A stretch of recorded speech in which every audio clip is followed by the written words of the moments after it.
तो इतना विशाल है कि जंगल के सारे पक्षी इस घर के अंदर रह सकते हैं। चलो चलते हैं।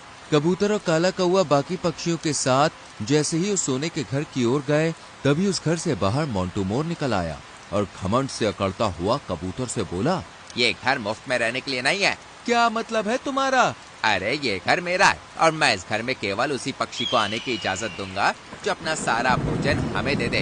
अगर हम सारा भोजन तुम्हें दे देंगे तो फिर हम क्या खाएंगे? मोंटू मोर के बोलने से पहले ब्लैक बर्ड गुस्से से काले कौवे से बोली, हमें इससे क्या मतलब कि तुम क्या खाओगे? इस घर में रहने की केवल एक ही शर्त है, या तो अपना भोजन दे दो या फिर इस भयंकर बारिश में भीगते हुए मर जाओ। इस घटना को दूर से मोनू चिड़िया काफी देर से देख रही थी। मोनू चिड़िया तुरंत रानू और मीनू के पास जाकर उन्हें सारी घटना बताने लगी। मेरी तो समझ में नहीं आ रहा, आखिर मोंटू मोर और ब्लैक बर्ड ने इतना सुंदर घर और वो भी सोने का इतनी जल्दी कैसे बना लिया? कल मैंने ब्लैक बर्ड को जंगल के उस तालाब की ओर जाते देखा था जहाँ पर कोई नहीं जाता, और ब्लैक बर्ड अक्सर ऐसी जगह पर ही घूमती रहती है। हम भी उसी तालाब के पास चलते हैं, मुझे विश्वास है हमें वहाँ कुछ न कुछ जरूर मिलेगा। मोनू चिड़िया की बात सुनकर रानू चिड़िया, मीनू मौसी और साथ में मोनू चिड़िया उड़ती हुई उसी तालाब के पास पहुँच गयी। वो तालाब के पास पहुँची ही थी कि तभी मोनू चिड़िया की नजर एक काले सेब पर पड़ी।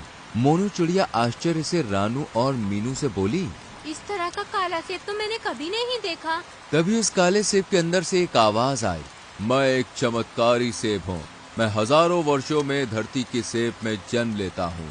मेरी खासियत ये है कि अगर कोई भी मुझे उठाकर तेज बारिश में फेंकेगा और अपने मन में जितने भी बड़े घर की कल्पना करेगा, मैं उसी घर में परिवर्तित हो जाऊंगा और मेरा घर तेज बारिश में टूटेगा भी नहीं। मेरा मिट्टी का घर सोने के घर की तरह कमजोर नहीं है। ये सुनकर मोनू चिड़िया बुरी तरह से चौंक पड़ी। तुम कहना क्या चाहते हो? मेरी बात ध्यान से सुनो।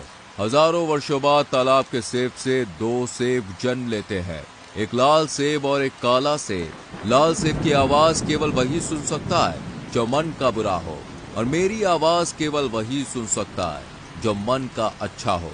लाल सेब भी विशाल घर में परिवर्तित हो जाता है, मगर वो घर ज्यादा दिन तक टिक नहीं पाता। बहुत ज्यादा तेज बारिश में वो टूट जाता है, मगर मेरा बना हुआ मिट्टी का घर तेज बारिश में भी नहीं टूटता। ये सुनकर मोनू चिड़िया, रानू और मीनू खुश हो गईं।